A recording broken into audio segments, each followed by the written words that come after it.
وسلم إلى أرواح أصحاب رسول الله صلى الله عليه وسلم وإلى أرواح من أهل الكساء رسول الله صلى الله عليه وسلم وإلى أرواح علماء الله الصالح المشارك إلى مغاربها وإلى أرواح أولياء الله الصالح المشارك إلى مغاربها وإلى المسلمين المسلمات من المشارك إلى مغاربها. اللهم اجعل كبرهم من رياض الجنة ولا تجعل كبرهم من حفرة النار. اللهم افتح قلوبنا وقت العارفين. اللهم اختم لنا بحسن الخاتمة ولا تختم علينا يا الله بسوء الخاتمة بسر الفاتحة.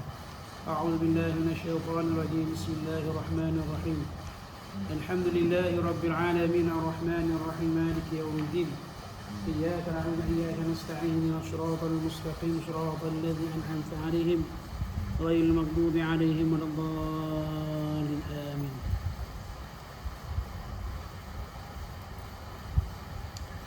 Dia kata, kita baca ringkasan sifat 20. Okey, juga mudah-mudah ni.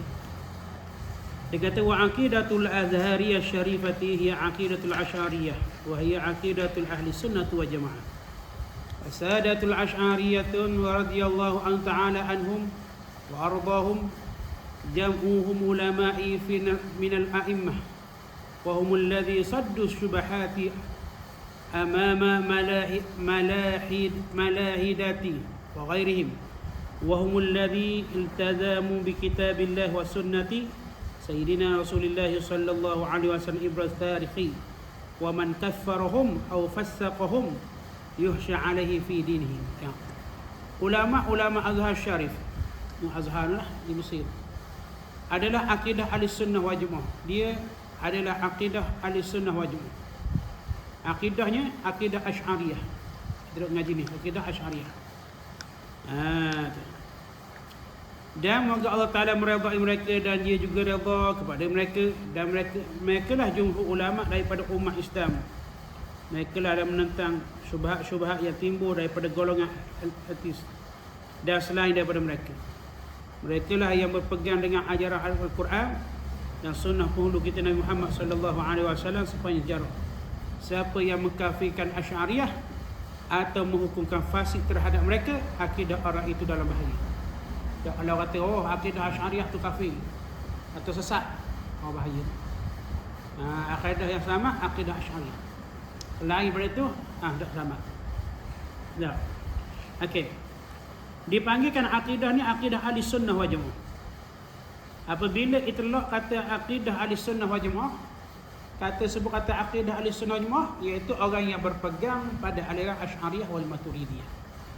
Ya, baik, kalau seandainya kata akidah ahli sunnah wal jamaah, akidah ni akidah yang dibawa oleh Imam Abu Hasan Asy'ari dan Al-Maturidiyah, dua orang tu. Selain pada tu ada tolak. Sambo supamanya akidah Wahabiyah je tolak, tak diterima. Okey. Dan apabila sebut kata ahli sunnah wal jamaah mengisbatkan sifat kamalat dan kesempurnaan bagi Allah Ta'ala, ialah meletakkan bahawa Allah Ta'ala bersifat dengan sifat sempurna, tidak ada kekurangan. Tepat. Sama ada anak menafi ada sama ada dia kata apabila sebut kata mengisbatkan sifat kamalat kesempurnaan, tu menafikan sifat ma'ani bagi Allah Subhanahu wa Ta'ala. Panggil nak tolak daripada pahaman Mu'attilah, iaitu menafikan sifat ma'ani bagi Allah Ta'ala. Dan yang keduanya nak mentolak syubhat, yakni menyamakan Allah Subhanahu wa Ta'ala dengan makhluk. Allah Ta'ala tak sama dengan makhluk. Okey. Berdalilkan seperti mana firman Allah Ta'ala, laisa kamitsli syai'un wa huwas samiul 'alim. Menolak yang syubhat, yakni laisa, Tuhan tak serupa dengan sesuatu, wa huwas samiul basir. Okey, sebelum kita nak cara tentang masalah akidah ini, kita kena tahu dasar umbi al-mabadi, yang dasar ilmu tauhid. Tauhid ni asal daripada nak mengesahkan Allah Ta'ala. Asal daripada perkataan wahada yuwahidu tauhidan. Kita nak esahkan Allah Subhanahu wa Ta'ala. Sebab itu tujuan kita, kalau contoh misalnya kita ngaji ni untuk membentukkan akidah pegangan kita. Apabila betul dah akidah pegangan kita, barulah kita boleh dipindahkan oleh Allah Subhanahu wa Ta'ala pada zauqiyah, keperasaan jiwa kita. Kalau seandainya kita tak betul, tak tahu berakidah ni macam mana nak dipindahkan secara zauqiyah. Kita duk ingat nak dapat zauqiyah, tak boleh. Dia mesti kena ada betul akidah dulu, tunjang dia betul dulu. Barulah dia berlindah oleh Allah Ta'ala secara zauqiyah. Baru kita nampak perjalanannya. Kalau tak orang panggil khayaliyah. Tahu khayaliyah? Khayal. Tengok. Okey. Sebab kata namanya kita nak mengaji ni, nama dia ilmu tauhid pun orang panggil. Ataupun ilmu akidah pun orang panggil. Ataupun ilmu kalam, ataupun ilmu usuluddin, ataupun orang panggil ilmu fiqhul akbar. Jarang orang panggil. Kalau seandainya kita dengar orang Mesir cakap, kata budak-budak Mesir kata, kita belajar mana? Belajar fiqhul akbar. Fiqhul akbar tu ilmu dia, iaitu ilmu kalam, ilmu usuluddin. Fiqhul akbar ni yakni faham yang besar. Disebut kata bab ketuhanan. Okey. Yang keduanya, apabila kita ngaji ilmu kalam ataupun ilmu kalam dikatakan ilmu tauhid ataupun ilmu akidah, sumbernya daripada mana? Sumber daripada Quran dan hadis Nabi sallallahu alaihi wasallam. Seperti mana wallahu was-sami'un basir, Allah Taala tu Maha melihat. Tengok. Dan kandungan tu kepercayaan kepada Allah Taala dan Rasul tu. Dibicarakan tentang kandungan ilmu usuluddin, dia kita percaya Allah Taala dan Rasul. Dan yang keempat cabangnya ilahiyah, cerita bab ketuhanan dan cerita bab kenabian, cerita bab ghaibiyat, iaitu sam'iyat. Orang yang kita dengar perkara-perkara yang gaib, dan al-mumkinat, al-makhluqat, membicarakan tentang makhluk perkara mungkin. Perkara mungkin ni makhluk lah. Dan yang kelimanya mengenal Allah Taala, yakni Rasul. Kenal Allah Ta'ala dan yakin Rasul. Bahkan orang ini dapat kebahagiaan dunia dan akhirat. Ia kenalnya kedudukan ilmu paling utama dibanding dengan ilmu-ilmu lain. Ilmu usuluddin dah. Sebab tu dinamakan usuluddin, asas agama. Apa dia? Percaya kepada Allah. Tengok. Dan menyusunnya, siapa yang menyusun kitab sifat 20 ni? Siapa yang menyusun? Iaitu Abu Hasan Asy'ariyah dan Abu Mansur Al-Maturidiyah. Tu asal tu orang penyusun. Zaman Rasulullah tak ada sifat 20. Bukan tak ada sifat 20, nama dia tak ada. Sifat 20 tu ada, tapi nama tu. Kalau kata duk ngaji sifat 20, sifat kalam, itu dipernaamakan oleh siapa dia? Abu Hasan Al-Asy'ariyah dan Imam Abu Mansur Al-Maturidiyah. Dua-dua ni golongan salah laku. Golongan salah laku. Dan hukum belajar belajar ilmu usuluddin ni, hukum dia fardu ain. Wajib atas tiap-tiap seorang. Tak kira siapa dia sekalipun, wajib belajar. Okey, habis itu. Okey, ciri orang yang mengenal Allah Subhanahu Wa Taala. Okey. Apabila sebut kata kenal Allah Taala terbahagi dua. Ada kenal, dia kata kenal makrifah. Makrifah ni ada dua. Makrifah yang khasah, makrifah yang ammah. Faham tak? Makrifah yang khasah itu iaitu yang Allah Ta'ala beri secara zauqiyah para kekasih Allah Ta'ala. Itu dinamakan makrifah yang khasah. Ada pun makrifah yang ammah, makrifah yang umum. Buat kita duk ngaji dia, wujud, kidang, baqa', mukhalafatul hawadith ni. Tu faham tu. Dan tak dapat tidak seorang itu nak mencapai makrifah yang khasah illa malakan, dia kena belajar dulu tentang makrifah yang ammah. Barulah dia boleh pergi. Barulah dia tahu jalan. Kalau tak, dia tak akan nampak. Dan makrifah yang ammah, makrifah yang umum yang dikatakan fardu ain itu, waktu dia dapat dengan kita belajar. Kita belajar ni. Makrifah yang khasah dia dapat dengan jalan mujahadah. Dia tak boleh belajar. Belajar kitab hikam banyak mana sekalipun, belajarlah kitab Darun Nafis banyak mana sekalipun, kalau kita tak mujahadah lawan nafsu kita, mujahadah daripada lawan nafsu kita daripada malah wa ibadat, tak tahu. Syarat mesti kena mujahadah. Barulah dia dapat makrifah yang khasah. Tu faham tu. Okey. Apabila sebab kata makrifah ammah, kita tak tepi makrifah yang khasah, bukan bidang itu. Bukan cerita dalam bidang ni. Ini cerita makrifah yang ammah, yang umum. Syarat nak kata orang tu kenal, yang wajib kita kena kenal Allah Ta'ala, nak kata orang tu kenal, ia mesti ada 3 alamat dalam kehidupan. Mana tengok? 3 ciri mengenal Allah Subhanahu Wa Ta'ala. Allah panggil ma'rifatullah. Yang pertamanya al-i'tiqadul jazimun.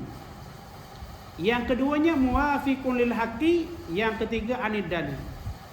Nah, yang pertamanya al-i'tiqadul jazimun. Simpulan putus, i'tiqad yang jazam, i'tiqad yang yakin.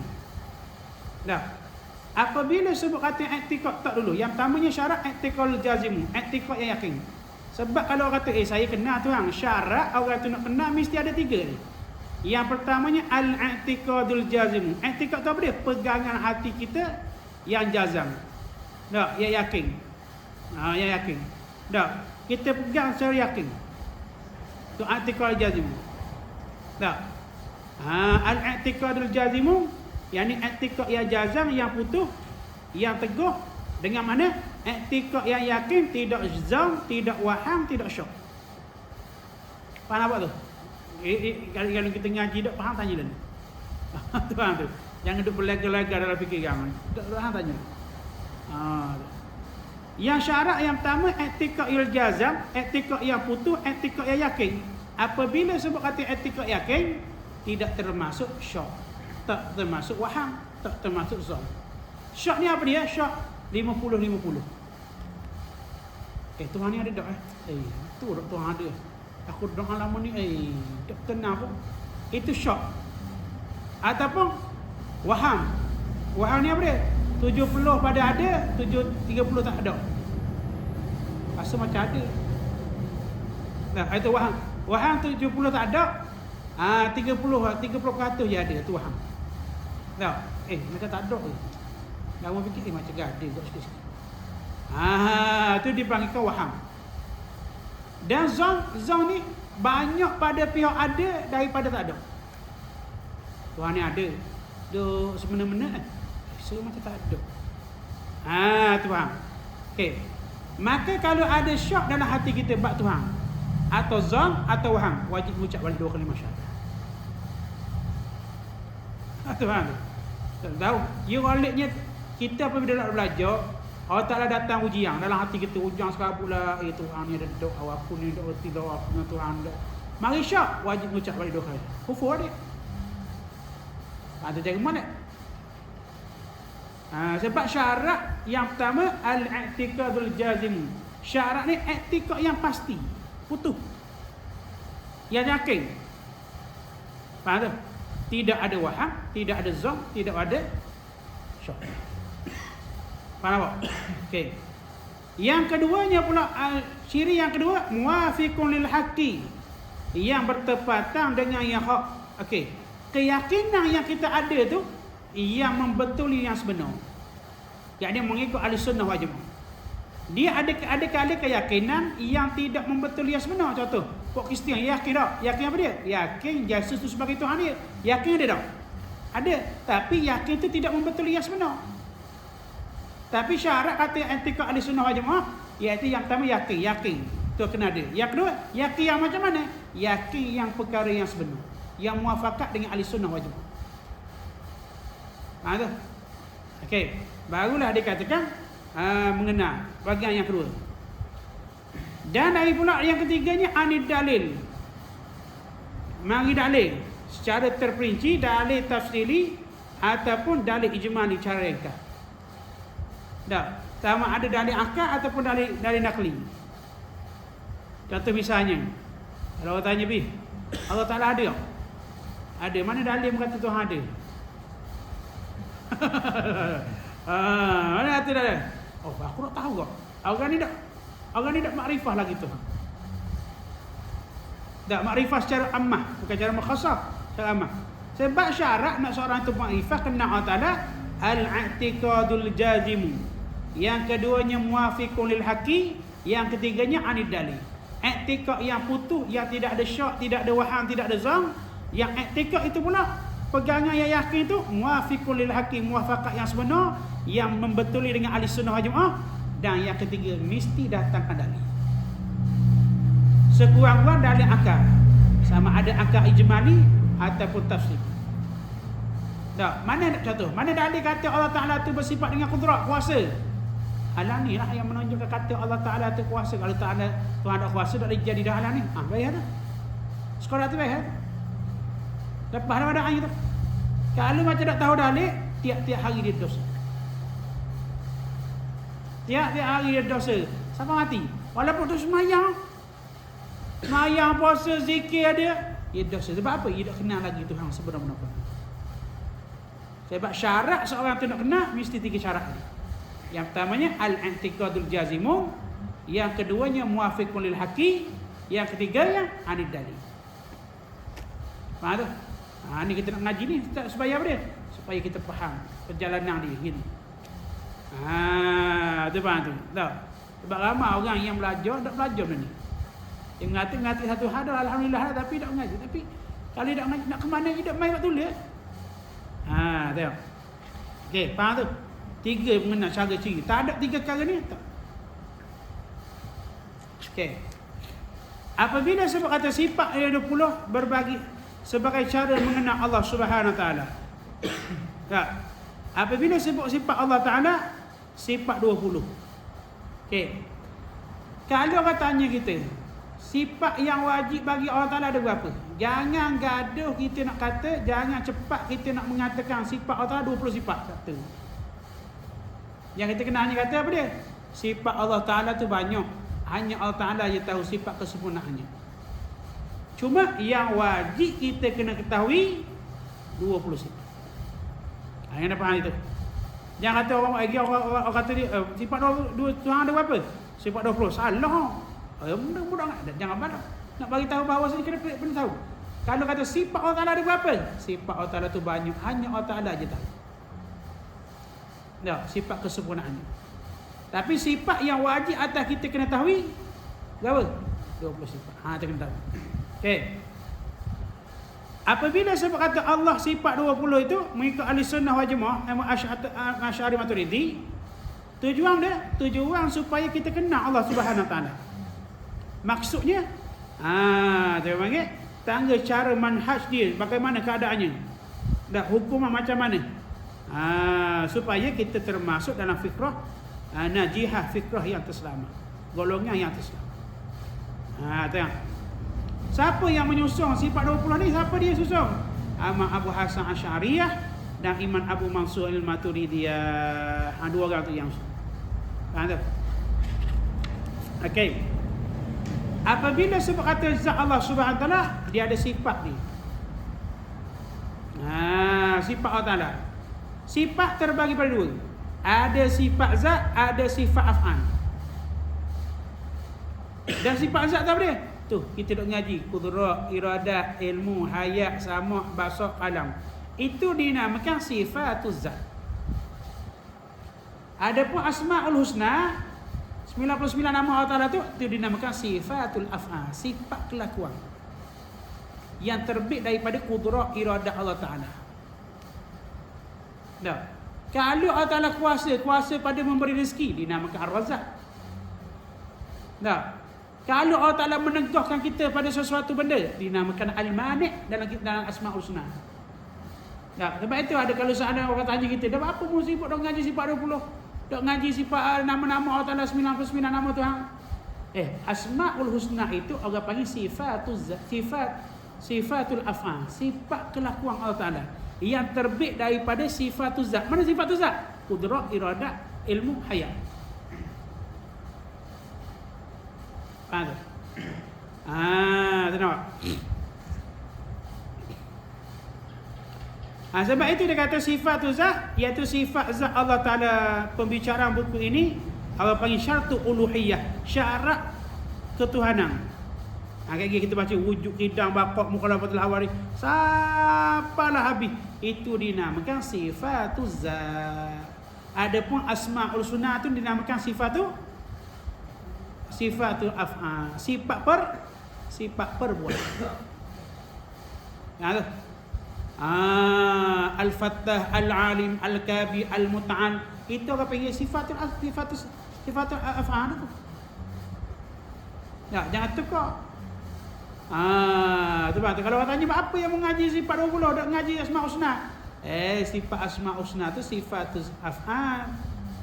Dah kita ngaji sifat 20 tu umbi dia, tempat terbit dia daripada sifatul zat. Nampak tak? Apa ni? Okey. Dan cara mengetahui dan beriman dengan sifat-sifat Allah Ta'ala, dia bagi dua. Ada ijmali, ringkasan, ada tafsili. Yang pertama, sifat yang bersifat dengan segala sifat yang kesempurnaan, orang panggil sifat kamalah. Itu orang panggil ijmali. Ijmali ni orang panggil ringkasan. Suci Allah Ta'ala daripada sifat segala sifat kekurangan, an-naqais. Sifat kekurangan. Yang keduanya tafsili, yakni terperinci. Allah Ta'ala bersifat dengan 20 sifat, dan lagi pula Maha suci Allah Ta'ala daripada bersifat dengan sifat 20 yang mustahil. Tu orang panggil cara-cara tafsili. Cara mengetahui dan beriman dengan Allah Subhanahu Wa Ta'ala. Sama ada mengetahui secara ijmali, apa dia? Iaitu Allah Ta'ala ada sifat kesempurnaan. Bahasa Arab dinamakan kamalat, kesempurnaan. Dan Maha suci Allah Ta'ala daripada sifat kekurangan. Itu disebut kata ijmal. Adapun tafsili, penghuraian kupasan yang besar satu, yakni Allah Ta'ala ada sifat 20 yang wajib kita kena tahu. Dan kita menyucikan Allah Ta'ala daripada 20 yang mustahil bagi Tuhan. Tengok. Okey. Siapakah Allah? Siapakah Allah? Allah adalah nama bagi zat. Allah bukan Tuhan. Allah Tuhan tak? Bukan. Allah tu apa dia? Nama. Ismuhu. Namanya apa dia? Nama bagi zat. Zat mana? Zat yang bersifat dengan sifat kesempurnaan. Dia kata Allah adalah nama bagi zat yang bersifat dengan semua sifat kamalat, kesempurnaan. Ataupun dengan sifat 20 yang wajib. Kalau kata Allah tu apa dia? Allah tu nama. Bukan Tuhan. Tuhan tu zat yang bersifat dengan sifat kesempurnaan. Nama dia Allah. Tu faham? Tak? Allah tu nama bagi zat yang bersifat dengan sifat kesempurnaan. Kita nak sebut zikir Allah, Allah, Allah, Allah, Allah, Allah dalam hati tu. Tak? Nama siapa dia? Nama Tuhan yang bersifat dengan sifat kesempurnaan. Faham tak? Tengok. Apabila sebab kata Allah tu adalah nama zat bagi yang bersifat dengan yang pertama, yang dikatakan semua sifat kekemalan, kesempurnaan yang layak baginya, yang dan lagi pula sifat yang wajib bagi, sifat 20 yang wajib tu. Tepat tu. Kalau seandainya disebut kata bersifat dengan sifat kamalat tu, Allah panggil disebutkan secara ijmali, saya rekah. Kalau seandainya kita sebut 20 sifat tu, wujud kidam bakak tu secara tafsili, uraian satu persatu. Tu nampak? Tu tengok. Dan tidak bersifatlah dengan sifat an-naqais, kekurangan. Allah Ta'ala tidak bersifat dengan sifat kekurangan. Dan 20 mustahil. Tu. Kalau kata siapakah Allah? Allah tu nama bagi zat yang bersifat dengan kesempurnaan. Yang layak baginya sifat kamalat, kesempurnaan. Habis tu. Dan Imam Sayyid Sanusi menyebutkan